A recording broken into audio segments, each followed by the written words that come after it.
Olá! O novo ano traz sempre a esperança de que dessa vez tudo vai dar certo. Na virada do ano, há quem pule 7 ondas, outros comem lentilhas e muitos prometem se tornar patrões de si mesmos. O Negócios e Soluções começa 2006 cheio de assuntos que podem ajudar empreendedores e futuros empreendedores a cumprir as promessas de bons negócios. Fique atento que na edição de hoje você vai ver. Uma boa equipe de vendas depende de estímulo. Nessa hora, o empresário precisa saber qual a melhor maneira de remunerar seus funcionários para que todos saiam ganhando. Calça nova com a barra feita, passada e colocada no cabide. Essa loja de Taquaritinga faz o serviço completo na hora para atrair cada vez mais clientes. Empresa de usinagem descobre que tecnologia não é luxo, e sim necessidade. E ainda a trajetória de Alberto Saraiva, dono da rede Abips. Há 20 anos no mercado, esta empresa de usinagem fez da tecnologia uma aliada, mas precisou sofrer alguns percalços para aprender isso.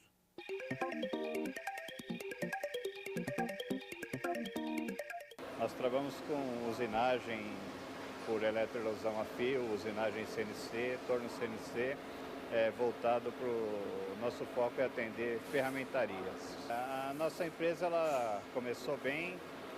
Eu comecei com uma máquina que o mercado era carente e fui muito bem por uns 5, 6 anos. E depois que o mercado se abasteceu desse equipamento, eu que teria que já renovar, ter máquinas computadorizadas, né, que é de controle numérico, continuei com as máquinas convencionais, né? E com isso eu não tinha mais preço, eu não tinha competitividade, eu não tinha prazo, eu não tinha qualidade. Então vendemos tudo e aí quando recomeçamos aí com a usinagem, a gente já começou com o comando numérico, né, que são máquinas CNC de última geração. E o aprendizado disso também é que não podemos largar a tecnologia, né? Então, a cada 2 anos, isso já está dentro do nosso planejamento, visita a indústrias lá fora do nosso segmento, participação em feiras, né, em eventos, e não deixar ele fugir. Por mais caro que ele tem que estar ao nosso lado, fazer disso uma fonte de trabalho, de recurso, né?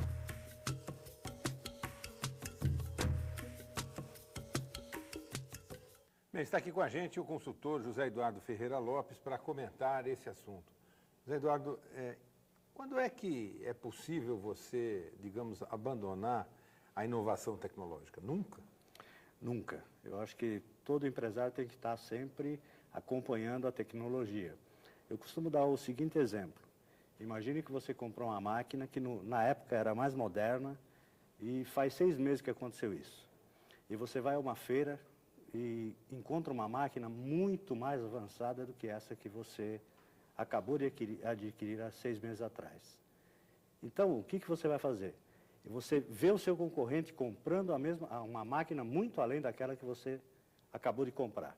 O que você faz com a sua? Continua insistindo, com custos mais elevados do que ele vai conseguir com a máquina mais moderna, ou você troca também? Tem muito empresário que insiste e fala, não, a minha máquina é nova, então eu vou continuar com ela. E aí ele vai perder mercado, porque ele não vai conseguir competir em preço com o seu concorrente que está com uma máquina com uma tecnologia muito mais avançada do que a dele. Agora, não tem um pouco isso em algumas empresas, essa pressão para substituir, às vezes, uma coisa que faz praticamente a mesma coisa que a outra, mas tem uma cara diferente, um botãozinho de outro jeito? Não tem esse risco? Porque, obviamente, quem fabrica a máquina, o negócio dele é inventar uma máquina mais nova para ampliar o mercado, né? Então, no fundo, é o cachorro correndo atrás do rabo. Está correto. Acontece que uma coisa é importante nisso tudo, custo. Então, se você tem uma máquina mais moderna, que consegue fazer o mesmo produto com um custo bem menor, logicamente que você, com uma máquina antiga, não vai conseguir competir no mercado.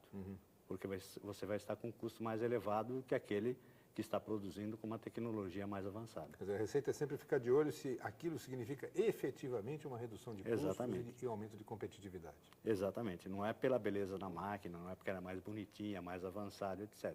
Se você tiver uma máquina mais moderna, mas que tem o mesmo grau de tecnologia do que a outra mais antiga, não vale a pena. Tá certo? Então, sempre vale a pena quando você tem algum ganho e que você vai ter esse ganho refletido em termos de redução de custos. Bom, obrigado. Agora a nossa consultora de vendas vai falar sobre a importância de se respeitar os prazos de entrega.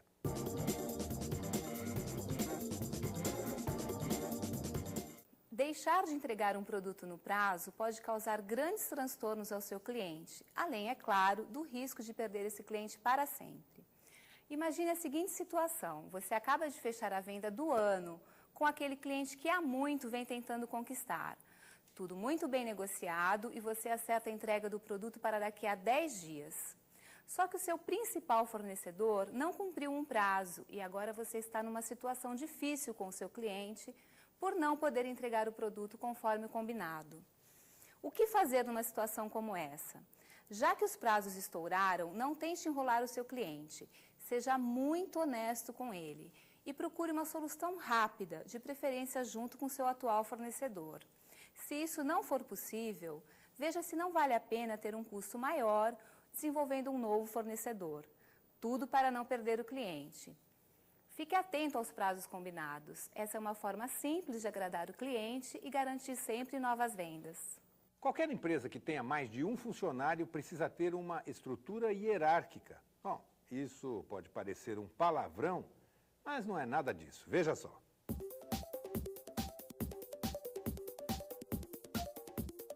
Meu nome é Simone, eu sou proprietária de uma loja de roupas infantis e eu quero saber o que é hierarquia. Nas empresas, a hierarquia pode ser entendida como uma forma de organizar as informações e decisões a serem tomadas para o seu bom funcionamento. Em uma estrutura hierárquica, existem responsáveis que têm um papel de liderança e comando a desempenhar. Por exemplo, no caso de uma loja de roupas, deve existir uma pessoa que supervisiona e organiza os outros vendedores. Se você quer saber mais sobre o que é discutido aqui no programa, entre no portal do Sebrae. O endereço é www.sebraesp.com.br. Você também pode mandar um e-mail para os consultores. O endereço é sebraenatv@sebraesp.com.br. E no próximo bloco você vai ver. Uma equipe de vendas afinada sempre traz bons resultados, mas é preciso saber como remunerar esse esforço conjunto.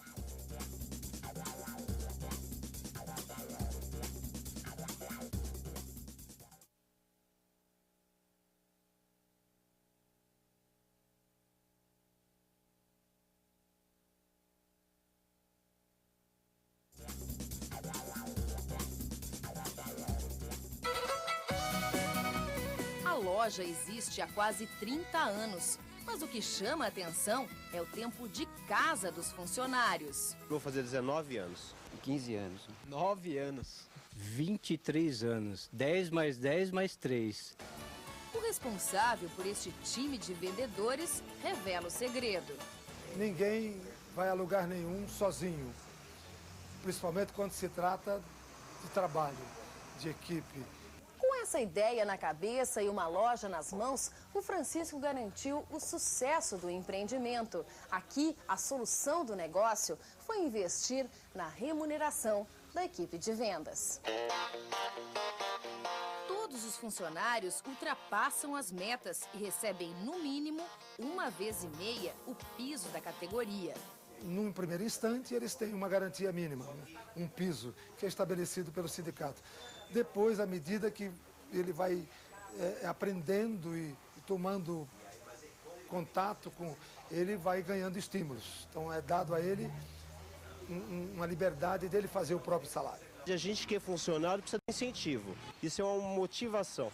Para acompanhar a evolução das vendas, o Francisco mantém conversas frequentes com os funcionários. Faz uma espécie de questionário para controlar o desempenho de cada um. Qualquer dúvida me pergunta para o Ricardo. Há pouco tempo a loja foi ampliada, resultado do esforço individual e coletivo da equipe de vendas. A gente exige exige do funcionário, mas dá em troca a ele um tratamento digno.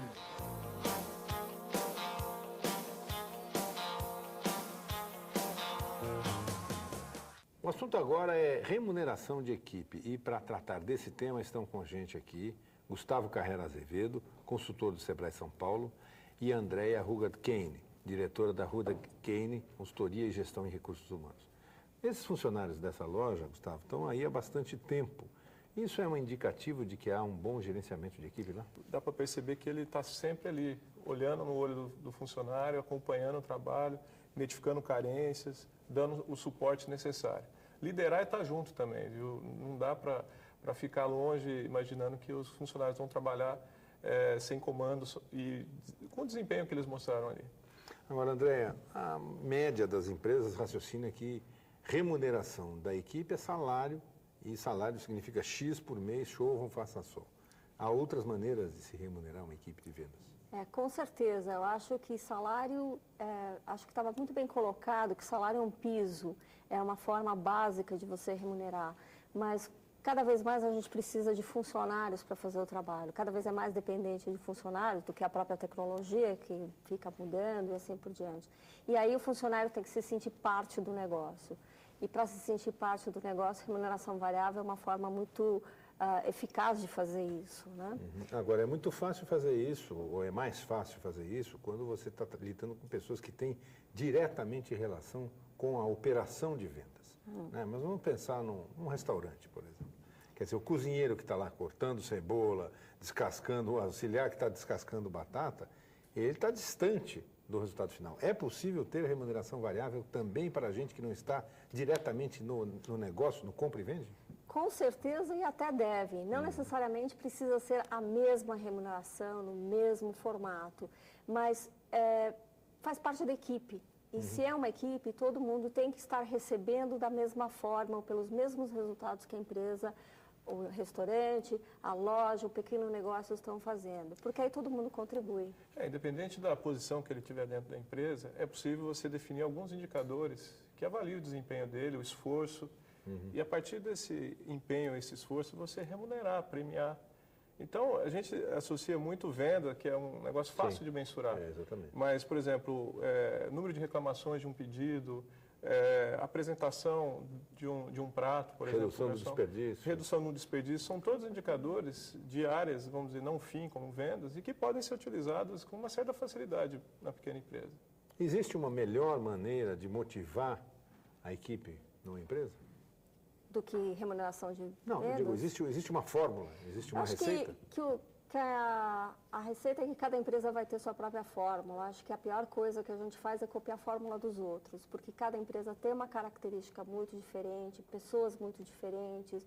Eu acho importante estar muito próximo, entender, conversar com o seu funcionário, ver o que ele precisa para trabalhar melhor. E aí a remuneração acaba sendo uma das formas de você reconhecer isto. Não é só a remuneração, a pessoa tem que ter as ferramentas que precisa trabalhar, ela tem que estar satisfeita, ela tem que ter muito respeito, então acho que essas são coisas bastante importantes também.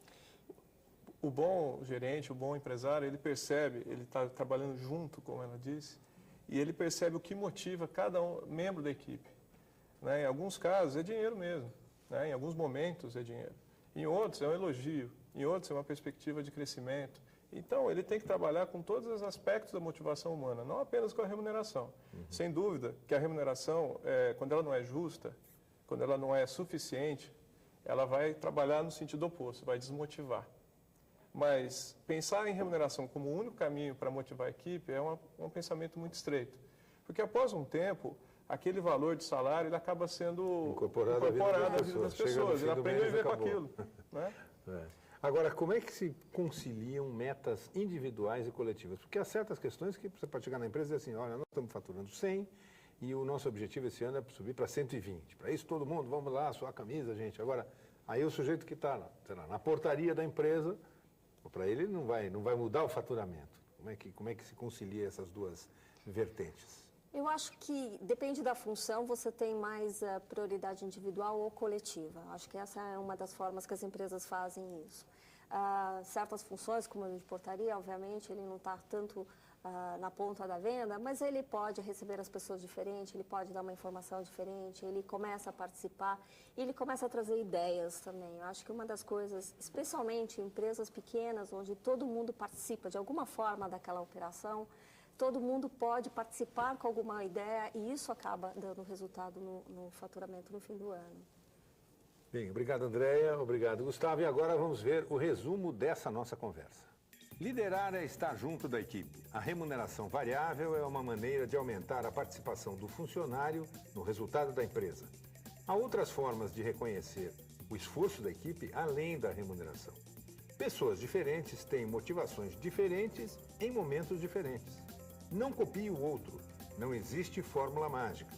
É importante conciliar metas individuais e metas de grupo para recompensar o esforço realizado. E o nosso consultor jurídico também tem dicas sobre remuneração de equipe.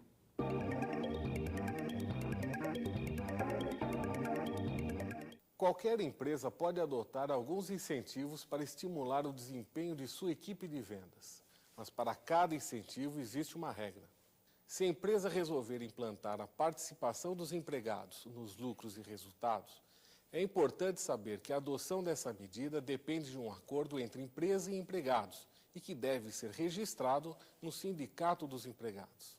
O pagamento desse incentivo não pode ser feito antes de 6 meses. Outra vantagem é que esses pagamentos complementam o salário dos vendedores, mas sobre eles não incidem os encargos trabalhistas, como 13º, férias, fundo de garantia e outros. Se a empresa escolher oferecer comissão aos vendedores, a realidade é outra. As comissões são pagas com base em percentuais sobre as vendas realizadas. Entretanto, as comissões têm natureza salarial e sobre elas incidem todos os encargos trabalhistas. E você sabia que os vendedores externos podem ser terceirizados? É possível contratar representantes comerciais autônomos. Esses profissionais não recebem salário, somente comissões pelas vendas realizadas. Só não se esqueça de uma coisa, esses representantes são autônomos e não empregados. Se você precisar de vendedores que cumpram suas ordens, você terá que contratá-los. Não esqueça, você sempre pode tirar suas dúvidas na Central de Relacionamento do Sebrae São Paulo. O telefone é o 0800 78 0202 ou também pelo portal. O endereço é www.sebraesp.com.br. O Negócio de Soluções volta depois do intervalo.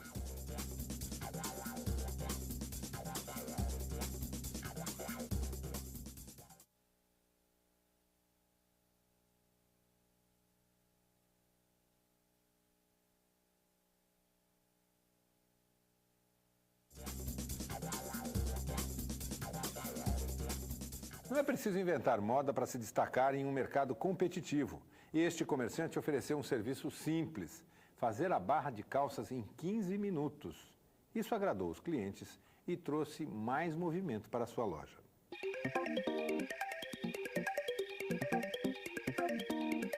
Eu comecei há 6 anos atrás.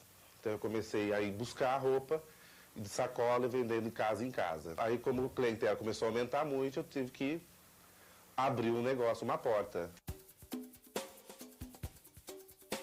Eu queria achar alguma coisa para oferecer para o meu cliente, para que ele volte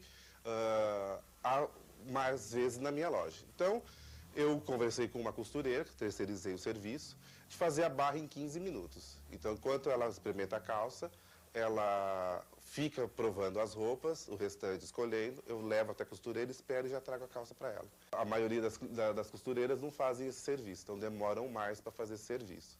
Então, geralmente, em lojas, eles deixam a roupa, a calça, e pede para você voltar no outro dia. Então, o cliente não gosta disso, né? Fica esperando 15 minutos, então, vê uma blusinha, uma bijuteria, um óculos, uma bolsa. Então, aí sai satisfeito com mais coisas, né? E eu também, né? Fico satisfeito, completo. As vendas aumentaram mais, o fluxo de gente dentro da loja, os clientes aumentaram mais, pelo serviço diferenciado.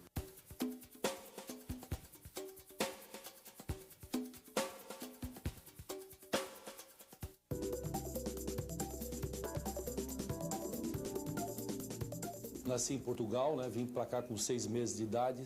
Fui criado numa cidadezinha do interior, em Santo Antônio da Platina, né? Aí meu sonho era fazer medicina. Eu estava, então, no primeiro ano e meu pai, então, mudou aqui para São Paulo e comprou uma padaria. Infelizmente, nessa padaria, ele foi assassinado nessa padaria. E essa padaria que eu herdei foi o meu primeiro negócio, né? Que eu tive que enfrentar e tudo mais. Você só adquire alguma coisa a mais quando você passa por dificuldade, porque aí você tem que se desdobrar, você tem que mostrar realmente uma força maior, né? E aí eu venci nessa padaria, e depois dessa padaria eu voltei a estudar medicina, né? Tive dificuldade também na medicina, tive que trancar 3 vezes a matrícula, porque era um hospital escola, era uma faculdade particular, tinha os custos e tudo mais, certo? E aí então eu consegui me formar, e durante essa época eu tive bar, tive boteco, tive lanchonete, tive uma série de coisas. Conheci nessa época um senhor que eu estava montando uma lanchonete, e ele morava em frente, e ele veio então me pedir emprego, era um senhor que tinha 70 anos, o senhor Paulo Abud. Eu falei, pô, mas o senhor já tem uma certa idade. Ele falou, mas eu atravesso a rua, já estou trabalhando, só para mim não ficar em casa e tudo mais. Eu fiquei com dó. Eu perguntei, mas o que o senhor sabe fazer? Ele falou, eu sei fazer esfirra, sei fazer quibe e tudo mais. E aí eu descobri que ele era um grande cozinheiro árabe, tinha trabalhado 25 anos em restaurante árabe. E aí então eu, com os ensinamentos da padaria, eu aprendi a culinária árabe. Mais tarde eu encontrei um ponto e aí nasceu o Habib's. Essa variedade de produtos com qualidade, porque eu sempre ficava muito dentro da cozinha, alienado a uma política de preço muito baixa, né? Hoje a gente vende uma esfirra a 39 centavos, a 59 centavos, né? Então essa fez o sucesso do Habib's. Quando nós tínhamos 17 lojas, eu comecei então o processo de franchise, né? E aí o Habib's começou a se espalhar pelo Brasil todo.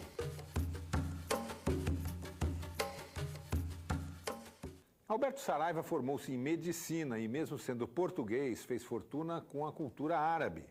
Transformou uma pequena lanchonete na maior rede de fast food de comida árabe do mundo. O Habib's foi inaugurado em 1988, misturando comida árabe, tempero brasileiro e preços acessíveis. Atualmente, a rede tem 260 lojas espalhadas pelo Brasil e, entre outras guloseimas, produz cerca de 600 milhões de esfirras por ano.